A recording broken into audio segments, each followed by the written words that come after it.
ಎಲ್ಲರಿಗೂ ನಮಸ್ಕಾರ. ಶ್ರೀ ರಾಘವೇಂದ್ರ ಸ್ವಾಮಿ ಮಹಿಮೆ ಯೂಟ್ಯೂಬ್ ಚಾನಲ್ಗೆ ಎಲ್ಲರಿಗೂ ಸ್ವಾಗತ. ಇವತ್ತಿನ ವಿಡಿಯೋದಲ್ಲಿ ಕಾಮಧೇನು, ಹಸು, ಕರು ಇದನ್ನ ತುಂಬಾ ಜನ ಮನೆಯಲ್ಲಿ ಇಟ್ಕೊಂಡಿರ್ತೀರಾ, ಅಥವಾ ನೀವೇನಾದ್ರೂ ಹೊಸದಾಗಿ ಮನೆಗೆ ತಗೊಂಡ್ ಬರ್ಬೇಕು ಅಂತ ಇದ್ರೆ ಈ ವಿಡಿಯೋ ನಿಮ್ಗೆ ತುಂಬಾನೇ ಯೂಸ್ಫುಲ್ ಆಗುತ್ತೆ. ಈ ವಿಡಿಯೋನ ಕೊನೆವರೆಗೂ ನೋಡಿ. ನಮ್ಮ ಒಂದು ಸಂಸ್ಕೃತಿಯಲ್ಲಿ ಹಸುನ ಒಂದು ಪ್ರಾಣಿ ಅಂತ ನೋಡದೆ ಅದನ್ನ ಒಂದು ತಾಯಿ ಸ್ಥಾನ ಕೊಟ್ಟು ಪೂಜೆಯನ್ನ ಮಾಡ್ತೀವಿ ಅಲ್ವಾ. ಹಸುವಿಗೆ ನಾವು ತಾಯಿ ಸ್ಥಾನವನ್ನ ಕೊಟ್ಟಿದ್ದೀವಿ. ಅಲ್ಲದೆ ಹಸುವಿನಲ್ಲಿ ಮುಕ್ಕೋಟಿ ದೇವರು ಕೂಡ ನೆಲೆಸಿದ್ದಾರೆ ಅಂತ ನಾವು ತಿಳ್ಕೊಂಡಿದ್ದೀವಿ. ಇಂತಹ ಒಂದು ಕಾಮಧೇನುವನ್ನ, ಹಸು ಮತ್ತು ಕರು ಎರಡು ಜೊತೆಯಲ್ಲೇ ಇರುವಂತಹ ಈ ವಿಗ್ರಹವನ್ನ ಮನೆಯಲ್ಲಿ ಇಟ್ಕೋಬಹುದಾ? ಇಟ್ಕೊಂಡ್ರು ಕೂಡ ಇದನ್ನ ಯಾವ ಜಾಗದಲ್ಲಿ ಇಟ್ಕೋಬೇಕು? ದೇವ್ರ ಮನೆಯಲ್ಲಿ ಇಟ್ಕೋಬೇಕಾ, ಹಾಲ್ ನಲ್ಲಿ ಇಟ್ಕೋಬೇಕಾ? ತುಂಬಾ ಜನ ಇದನ್ನ ಗಿಫ್ಟ್ ಐಟಮ್ ಆಗಿ ಕೂಡ ಕೊಡ್ತಾರೆ. ಅಲ್ಲದೆ ಎಷ್ಟೋ ಜನ ಮನೆ ಮುಂಭಾಗದಲ್ಲೂ ಕೂಡ ಈ ರೀತಿ ಕಾಮಧೇನು ಫೋಟೋವನ್ನ ಟೈಲ್ಸ್ ನಲ್ಲಿ ಹಾಕೊಂಡಿರ್ತಾರೆ. ಇದು ಒಳ್ಳೇದಾ? ಇದು ಈ ರೀತಿ ಹಾಕೋಬಹುದಾ? ಇದರಿಂದ ಆಗಬಹುದಾದಂತ ಪ್ರಯೋಜನಗಳೇನು? ಹಾಗೇನೆ ಎಲ್ಲರೂ ಕೂಡ ಇದನ್ನ ಮನೆಯಲ್ಲಿ ಇಟ್ಕೋಬಹುದಾ? ಮನೆಯಲ್ಲಿ ಇಟ್ಕೋಬೇಕಾದ್ರೆ ಈ ಪರ್ಟಿಕ್ಯುಲರ್ ಆಗಿ ಯಾವ ಜಾಗದಲ್ಲಿ ಇಟ್ಕೊಂಡ್ರೆ ಇದರ ಒಂದು ಪಾಸಿಟಿವ್ ವೈಬ್ಸ್ ಮನೆಯಲ್ಲಿ ಹೆಚ್ಚಾಗಿರುತ್ತೆ? ಇದರ ಪ್ರತಿಯೊಂದು ವಿವರವನ್ನು ಈ ವಿಡಿಯೋದಲ್ಲಿ ನಾನು ತಿಳಿಸ್ತಾ ಇದ್ದೀನಿ. ಈ ವಿಡಿಯೋನ ಕೊನೆವರೆಗೂ ನೋಡಿ. ಕಾಮಧೇನುವನ್ನ ಪ್ರತಿಯೊಬ್ರು ಕೂಡ ಮನೆಯಲ್ಲಿ ಇಟ್ಕೊಳ್ಳೋದು ತುಂಬಾನೇ ಒಳ್ಳೆಯದು, ಕೊಳ್ಳೇಬೇಕು ಕೂಡ. ಇದು ನಮಗೆ ಸಾಗರ ಮಂಥನ ಸಮಯದಲ್ಲಿ ಸಿಕ್ಕಿರೋದು. ಸಾಗರ ಮಂಥನ ಸಮಯದಲ್ಲಿ ಹೊರಬಂದಂತ 14 ರತ್ನಗಳಲ್ಲಿ ಇದು ಕೂಡ ಒಂದು. ಹಸುವಿನ ಜೊತೆಯಲ್ಲೇ ಕರು ಇರುವಂತಹ, ಕರು ತಾಯಿಯ ಮೊಲೆಯಲ್ಲಿ ಹಾಲನ್ನು ಕುಡಿಯುತ್ತಿರುವಂತಹ ಪ್ರತಿಮೆ, ಮುಂಚಿನ ಪ್ರತಿಮೆಯನ್ನ ಮನೆಯಲ್ಲಿ ಇಡುವುದು ತುಂಬಾನೇ ಶ್ರೇಷ್ಠ. ಹಾಗೆ ಇದರಿಂದ ಸಿಗುವಂತ ಪ್ರಯೋಜನಗಳೇನು? ಬನ್ನಿ ಮೊದಲು ಅದನ್ನ ತಿಳ್ಕೊಬಿಡೋಣ. ಈ ರೀತಿ ಗೋವಿನ ವಿಗ್ರಹವನ್ನ ಮನೆಯಲ್ಲಿ ಇಡುವುದರಿಂದ ಸಂತಾನ ಫಲ ಪ್ರಾಪ್ತಿಯಾಗುವಂತ ಸಂಭವಗಳು ಸೃಷ್ಟಿಯಾಗುತ್ತೆ. ಮಾನಸಿಕ ಶಾಂತಿ, ಮನಸ್ಸಿಗೆ ನೆಮ್ಮದಿ ನಿಮ್ಮನ್ನ ಹುಡ್ಕೊಂಡು ಬರುತ್ತೆ. ಓದುವಂತ ಮಕ್ಕಳು ಮನೆಯಲ್ಲಿದ್ರೆ ಏಕಾಗ್ರತೆ ಸೃಷ್ಟಿಯಾಗುತ್ತೆ. ಅದೃಷ್ಟ, ಸಂಪತ್ತು, ಸಮೃದ್ಧಿ, ಸಂತೋಷ ಹೆಚ್ಚಾಗುವಂತೆ ಮಾಡುತ್ತೆ. ಕಾಮಧೇನು ಒಬ್ಬ ತಾಯಿಯಂತೆ ಬರುವಂತ ಎಲ್ಲ ರೋಗಗಳನ್ನ ಮನೆಯಿಂದ ದೂರ ಇಡುತ್ತೆ. ಅಂದ್ರೆ ಯಾವುದೇ ರೀತಿಯ ಒಂದು ರೋಗಾಣುಗಳು, ವೈರಸ್ ಅನ್ನು ಮನೆ ಒಳಗಡೆ ಬರ್ದೇ ಇರೋ ಹಾಗೆ ಕಾಪಾಡುತ್ತೆ. ಕೆಟ್ಟ ಆರೋಗ್ಯ, ಮಾನಸಿಕ ಸಮಸ್ಯೆಗಳನ್ನ ಹೋಗಲಾಡಿಸಲು ಕಾಮಧೇನುವನ್ನ ಮನೆಯಲ್ಲಿ ಇಡೋದು ತುಂಬಾನೇ ಒಳ್ಳೆಯದು. ಮಾನಸಿಕ ಒತ್ತಡ, ಆರ್ಥಿಕ ಸಮಸ್ಯೆ ಹೋಗಲಾಡಿಸಲು ಕಾಮಧೇನುವನ್ನು ಮನೆಯ ಒಳಗಡೆ ಇಟ್ಟರೆ ತುಂಬಾ ಸಹಾಯಕಾರಿಯಾಗುತ್ತೆ. ಒಂದು ಕಾಮಧೇನುವನ್ನ ಮನೆಯ ಯಾವ ಭಾಗದಲ್ಲಿ ನಾವು ಇಟ್ರೆ ಒಂದು ಸಂಪೂರ್ಣ ಫಲವನ್ನ ಪಡ್ಕೋಬಹುದು ಅನ್ನೋದನ್ನ ಈಗ ನಾನು ತಿಳಿಸ್ಕೊಡ್ತೀನಿ. ಪೂರ್ವ ಮತ್ತು ಉತ್ತರದ ಮಧ್ಯ ಭಾಗ, ಅಂದ್ರೆ ಏನೀಗ ಈಶಾನ್ಯ ಮೂಲೆ, ದೇವ ಮೂಲೆ ಅಂತ ಹೇಳ್ತೀವಲ್ಲ, ಆ ಜಾಗದಲ್ಲಿ ನಾವು ಇಡಬೇಕು.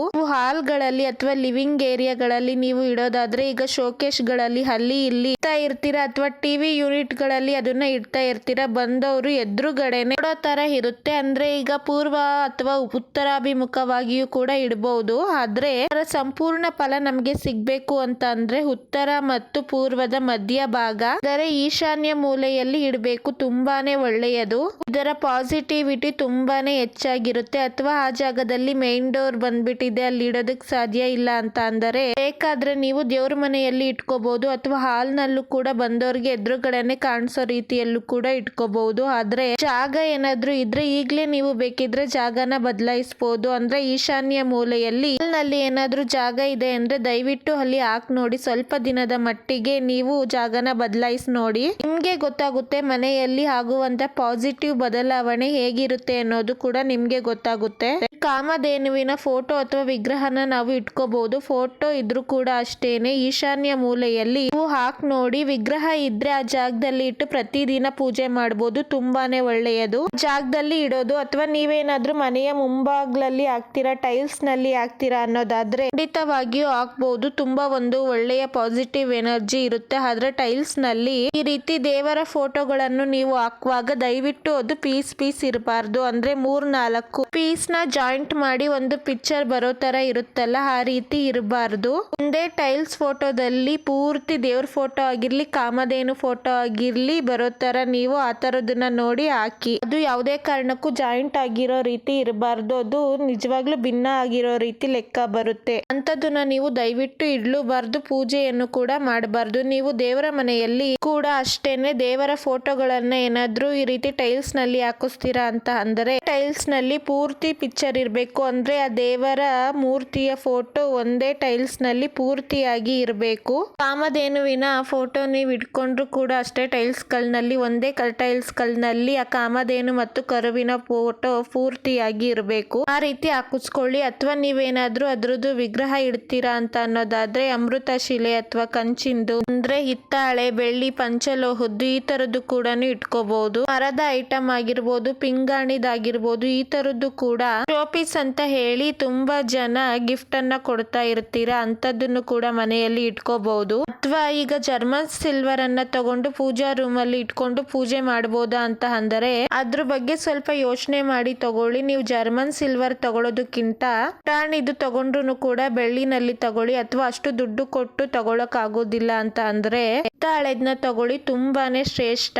ನೋಡುವವರ ಕಣ್ಣಿಗೆ ತುಂಬಾ ದೊಡ್ಡದಾಗಿ ಕಾಣ್ಬೇಕು, ನಾವು ಬೆಳ್ಳಿದೇ ಇಟ್ಟಿದೀವಿ ಅಂತ ಗೊತ್ತಾಗ್ಬೇಕು ಅಂತ ಅನ್ಕೊಂಡು ಜರ್ಮನ್ ಸಿಲ್ವರ್ ನ ಮಾತ್ರ ತಗೊಳ್ಳೋದಕ್ಕೆ ಹೋಗ್ಬೇಡಿ. ದುಡ್ಡು ಕಮ್ಮಿ ಆದ್ರೂ ಪರವಾಗಿಲ್ಲ, ಮೂರ್ತಿ ಚಿಕ್ಕದಾದ್ರೂ ಪರವಾಗಿಲ್ಲ, ಹಿತ್ತಾಳೆ ಅಥವಾ ಬೆಳ್ಳಿ ತಗೊಳ್ಳಿ. ಮತ್ತೆ ಅಮೃತ ಶಿಲೆನು ಮಾತ್ರ ತುಂಬಾನೇ ಚೆನ್ನಾಗಿರುತ್ತೆ, ತುಂಬಾ ಒಳ್ಳೇದು ಕೂಡ. ಈ ರೀತಿ ವಿಗ್ರಹನೇ ತಗೊಳ್ಳೋದಕ್ಕಾಗಲ್ಲ ಅಂತ ಅಂದ್ರೂ ಕೂಡ ಫೋಟೋನು ಕೂಡ ಇಟ್ಕೊಂಡು ಪೂಜೆ ಮಾಡಬಹುದು. ದೇವರ ಮನೆಯಲ್ಲಿ ನೀವು ಇಡೋದಾದ್ರೆ ಅದರ ಮುಖ ಬಂದು ಅಂದ್ರೆ ಕಾಮಧೇನುವಿನ ಮುಖ ಪೂಜಾ ರೂಮ್ ಡೋರ್ ಯಾವ ಕಡೆಗೆ ಇರುತ್ತೆ ಆ ಕಡೆಗೇನೆ ಇರಬೇಕು. ನಿಮ್ಮ ಪೂಜಾ ರೂಮ್ ಡೋರ್ ಯಾವ ಕಡೆಗಿದ್ರು ತಲೆ ಕೆಡ್ಸ್ಕೊಳ್ಳೋದಕ್ಕೆ ಹೋಗ್ಬೇಡಿ. ಯಾಕಂದ್ರೆ ಈಗ ಕೆಲವರು ಉತ್ತರ ಅಥವಾ ಪೂರ್ವಾಭಿಮುಖವಾಗಿ ಇಡಬೇಕು ಅಂತ ಹೇಳ್ತಾರೆ. ಅಥವಾ ನಮ್ಮ ಮನೆಯಲ್ಲಿ ಪಶ್ಚಿಮ ದಿಕ್ಕಿಗಿದೆ, ಏನ್ ಮಾಡೋದು ಅಂತ ನೀವು ಯೋಚನೆ ಮಾಡಬಹುದು. ಅಥವಾ ದೇವ್ರ ಮನೆ ದೊಡ್ಡದಾಗಿದೆ, ತುಂಬಾ ಜಾಗ ಇದೆ ಅಂತ ಅನ್ನೋದಾದ್ರೆ ಉತ್ತರ ಅಥವಾ ಪೂರ್ವಾಭಿಮುಖವಾಗಿ ತಿರುಗಿಸಿ ಇಡಬಹುದು. ಆದ್ರೆ ಆದಷ್ಟು ಮೇನ್ ಡೋರ್ಗೆ ಅದ್ರ ಮುಖ ತಿರ್ಗಿರೋ ತರ ಇಡೋದು ತುಂಬಾ ಒಳ್ಳೆಯದು. ಅಂದ್ರೆ ನಿಮ್ಮ ಪೂಜಾ ರೂಮ್ ಡೋರ್ ಯಾವ ಕಡೆಗಿರುತ್ತೆ ಆ ಕಡೆಗೆ ಅದ್ರ ಮುಖನ ತಿರುಗಿಸಿ ಇಡಬಹುದು, ತುಂಬಾನೇ ಒಳ್ಳೆಯದು. ನಾನು ಆಗ್ಲೇ ಹೇಳ್ದಾಗ್ಲೇ ನಿಮ್ಮ ಹಾಲ್ ನಲ್ಲಿ ಏನಾದ್ರೂ ಈಶಾನ್ಯ ಮೂಲೆನಲ್ಲಿ ಜಾಗ ಇದೆ, ಕೆಲವು ಸಲ ಡೋರ್ನ ಸ್ವಲ್ಪ ಪಕ್ಕಕ್ಕೆ ಇಟ್ಟಿರ್ತಾರೆ, ಆ ಮೂಲೆನಲ್ಲಿ ಜಾಗ ಇರುತ್ತೆ, ಅಂತ ಕಡೆ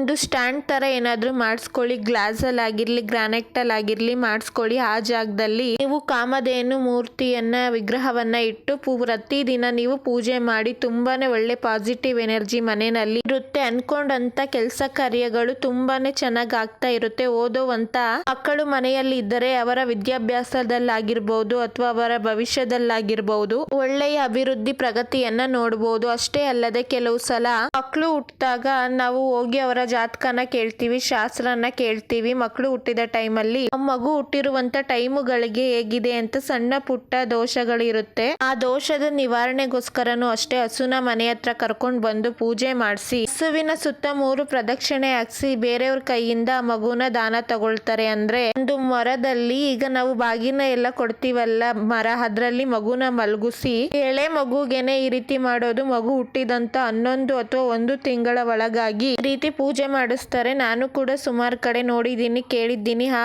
ಹಸುವಿನ ಕೆಳಭಾಗದಿಂದ 3 ಸಲ ಸುತ್ತಿಸಿ ಈ ಕಡೆ ಒಬ್ರು ಆ ಕಡೆ ಒಬ್ರು ನಿಂತ್ಕೋತಾರೆ, ಮೇಲಿಂದ ಒಬ್ರು ಕೊಡ್ತಾರೆ, ಕೆಳಗಿಂದ ಆ ಮಗುನ ಒಬ್ರು ತಗೊಳ್ತಾರೆ. ಈ ರೀತಿ 3 ಸಲ ಮಾಡಿಸಿ ಆಮೇಲೆ ತಂದೆ ತಾಯಿಗೆ ಮಗುನ ಕೊಡ್ತಾರೆ. ಈ ರೀತಿ ಮಾಡೋದ್ರಿಂದ ದೋಷ ನಿವಾರಣೆ ಆಗುತ್ತೆ ಅಂತ ಹೇಳ್ತಾರೆ. ಇದು ಯಾವ ಕಾರಣಕ್ಕೆ ಅಂತ ಅಂದ್ರೆ ಇದು ಹಿಂದಿನ ಜನ್ಮದಲ್ಲಿ ತಿಳಿದೇನೋ ಮಾಡಿರುವಂತ ಪಾಪ ಕರ್ಮಗಳಿಗಾಗಿ ಈ ಜನ್ಮದಲ್ಲಿ ಆ ಮಗು ಹುಟ್ಟಿರುವಂತ ಗಳಿಗೆಗೆ ತುಂಬಾ ರೀತಿಯ ಅನಾರೋಗ್ಯ ಆಗಿರಬಹುದು, ಬೇರೆ ಬೇರೆ ರೀತಿಯ ಒಂದು ದೋಷಗಳಿಂದ ಅದು ಬಂದಿರುತ್ತೆ. ಅದರ ನಿವಾರಣೆಗೆ ಈ ತರ ಮಾಡಬೇಕು ಅಂತ ಹೇಳ್ತಾರೆ. ಒಂದು ಮನುಷ್ಯ ಜನ್ಮ ಪಡಿಬೇಕು ಅಂತ ಅಂದರೆ 94,000 ಜೀವರಾಶಿಗಳನ್ನ ದಾಟಿ ಬರಬೇಕು ಅಂತ ಹೇಳ್ತಾರೆ. ಕೊನೆದು ಮನುಷ್ಯ ಜನ್ಮ ಅಂತ ಹೇಳೋದು ಅಂದ್ರೆ ಮನುಷ್ಯ ಜನ್ಮಕ್ಕಿಂತ ಮೊದಲು ಹಸುವಿನ ಹೊಟ್ಟೆನಲ್ಲಿ ಹುಟ್ಟಿ ಬರಬೇಕು. ಈಗೇನು ಒಂದು ಹಸುವಿನ ಹೊಟ್ಟೆಯಲ್ಲಿ ಒಂದು ಕರು ಹುಟ್ಟಿ ಬರುತ್ತೆ, ಅದು ಅದರ ಕೊನೆ ಜನ್ಮ ಆಗಿರುತ್ತೆ. ಅದರ ನಂತರ ಅದು ನೆಕ್ಸ್ಟ್ ಮನುಷ್ಯ ಜನ್ಮ. ಅದರ ಒಂದು ಪಾಪ ಕರ್ಮಗಳಿಗೆ ಮುಕ್ತಿ ಅಂತ. ನಮ್ಗೆ ಮುಕ್ತಿನೇ ಬೇರೆ, ಮೋಕ್ಷನೇ ಬೇರೆ. ಒಬ್ಬ ಮನುಷ್ಯನಿಗೆ ಮುಕ್ತಿ ಅಂದ್ರೆ ಅವನು ಮಾಡಿದಂತ ಪಾಪ ಕರ್ಮಗಳಿಂದ ಮುಕ್ತಿ ಪಡೆದು ಅವನ ಆತ್ಮ ಶುದ್ಧಿ ಆಗುತ್ತೆ ಅಂತ ಅರ್ಥ. ಅದರಿಂದ ನಮಗೆ ಮೋಕ್ಷ ಪಡೆಯೋದು ಅಂತ ಅಂದ್ರೆ ಮತ್ತೊಂದು ಪುನರ್ಜನ್ಮ ಇರೋದಿಲ್ಲ, ನಾವು ಭಗವಂತನ ಸಾನ್ನಿಧ್ಯ ತಲುಪ್ತೀವಿ ಅಂತ ಅರ್ಥ. ಒಂದು ಕೀಟವಾಗಿ, ಪಕ್ಷಿಯಾಗಿ, ಗಿಡ, ಮರ, ಎಲೆ, ಸಣ್ಣ ಸಣ್ಣ ಒಂದು ಹುಳು ಉಪ್ಪಟೆಯಾಗಿ ಪ್ರತಿಯೊಂದು ಕೂಡ ಎಲ್ಲ ಜೀವರಾಶಿಗಳನ್ನು ದಾಟ್ಕೊಂಡು ಬಂದು ಕೊನೆಯಲ್ಲಿ ಹಸುವಿನ ಹೊಟ್ಟೆಯಲ್ಲಿ ಹುಟ್ಟಿ ಬಂದ್ಮೇಲೆ ಅಲ್ಲಿಗೆ ನಮ್ದು ಕೊನೆಯ ಜನ್ಮ. ಅದಾದ್ಮೇಲೆ ನೆಕ್ಸ್ಟ್ ಮನುಷ್ಯ ಜನ್ಮ ಅಂತ ಕೂಡ ಹೇಳ್ತಾರೆ. ಇದು ಒಂದು ಸಣ್ಣ ಕಥೆಯಲ್ಲೂ ಕೂಡ ನಾನು ಓದಿ ಕೇಳಿದ್ದೆ. ಇದನ್ನ ನಾನು ನಿಮ್ಗೆ ಇಲ್ಲಿ ಹೇಳ್ತಾ ಇದ್ದೀನಿ. ಇಷ್ಟೊಂದು ಮಹತ್ವ ಇರುವ ಈ ಒಂದು ಗೋಮಾತೆಯನ್ನು ನಾವು ಯಾವ ರೀತಿ ಪೂಜೆ ಮಾಡಬೇಕು, ಇದರ ಪ್ರಯೋಜನ ಎಷ್ಟು ರೀತಿಯಾಗಿ ಪಡ್ಕೋಬೇಕು ನಾವು ಅಲ್ವಾ. ಹಾಗಾಗಿ ಹಸುವಿನ ಸಗಣಿ, ಗೋಮೂತ್ರ ಇದಕ್ಕೂ ಕೂಡ ಎಷ್ಟೊಂದು ಪ್ರಾವೀಣ್ಯತೆ ಇದೆ. ಅದು ಅಲ್ಲದೆ ನಾವು ಹಸುಗೆ ಏನಾದ್ರೂ ತಿನ್ನಿಸುವಾಗ ಅದು ತನ್ನ ನಾಲಿಗೆಯಿಂದ ನಮ್ಮ ಅಂಗೈಯನ್ನ ನೆಕ್ಬೇಕಂತೆ. ಅಂದ್ರೆ ನಾವು ಅದಕ್ಕೆ ತಿಂಡಿ ತಿನ್ನಿಸುವಾಗ ಆತರ ನಾವು ಅದರ ಬಾಯಿಗೆ ತಿಂಡಿಯನ್ನ ಕೊಟ್ಟಾಗ ತಿಂತ ಅದು ಅದರ ನಾಲಿಗೆಯಿಂದ ನಮ್ಮ ಕೈ ಬೆರಳಾಗಿರ್ಲಿ ಅಥವಾ ನಮ್ಮ ಹಸ್ತ ಆಗಿರ್ಲಿ ಇದು ನೆಕ್ಬೇಕಂತೆ. ಈ ರೀತಿ ಆಗೋದ್ರಿಂದನೂ ಕೂಡ ನಮ್ಮಲ್ಲಿರುವಂತ ನೆಗೆಟಿವಿಟಿ ತುಂಬಾ ಬೇಗ ಕಡಿಮೆಯಾಗುತ್ತೆ. ನಮ್ಮ ಕೈಯಿಂದ ನಾವೇನೇ ಪಾಪ ಕರ್ಮಗಳನ್ನ ಮಾಡಿರ್ತೀವಿ ಅದರ ಎಲ್ಲದರ ದೋಷ ನಿವಾರಣೆಯಾಗುತ್ತೆ ಅಂತ ಹೇಳ್ತಾರೆ. ಇಷ್ಟೆಲ್ಲ ಪ್ರಯೋಜನಕಾರಿಯಾಗಿರುವಂತ ಈ ಕಾಮಧೇನು ವಿಗ್ರಹವನ್ನ ಮನೆಯಲ್ಲಿ ಎಲ್ಲಂದ್ರಲ್ಲಿ ಇಟ್ಟು ಅದರ ಪ್ರಯೋಜನವನ್ನ ಕಳ್ಕೊಳ್ಬೇಡಿ. ಸರಿಯಾದ ಜಾಗದಲ್ಲಿ ಇಟ್ಟು ಅದರ ಪೂರ್ಣ ಫಲವನ್ನ ಪಡ್ಕೊಳ್ಳಿ ಅಂತ ಹೇಳ್ತಾ ಈ ವಿಡಿಯೋನ ನಿಮ್ಗೆ ತಿಳಿಸ್ತಾ ಇದ್ದೀನಿ. ಈ ಮಾಹಿತಿ ನಿಮ್ಗೆ ತುಂಬಾ ಉಪಯೋಗಕರವಾಗಿದೆ ಎಂದು ನಾನು ಭಾವಿಸಿದ್ದೇನೆ. ಈ ವಿಡಿಯೋ ನಿಮ್ಗೆ ಇಷ್ಟವಾದರೆ ನನ್ನ ಚಾನೆಲ್ನ ಲೈಕ್ ಮಾಡಿ, ಶೇರ್ ಮಾಡಿ, ಕಮೆಂಟ್ ಮಾಡಿ, ಹಾಗೆ ಸಬ್ಸ್ಕ್ರೈಬ್ ಮಾಡಿ. ಎಲ್ಲರೂ ಕೂಡ ಮಾಡಿದ್ದೇನೆ. ನಾನು ಮುಂದಿನ ವಿಡಿಯೋದಲ್ಲಿ ಸಿಗ್ತೀನಿ. Take care. Bye bye friends.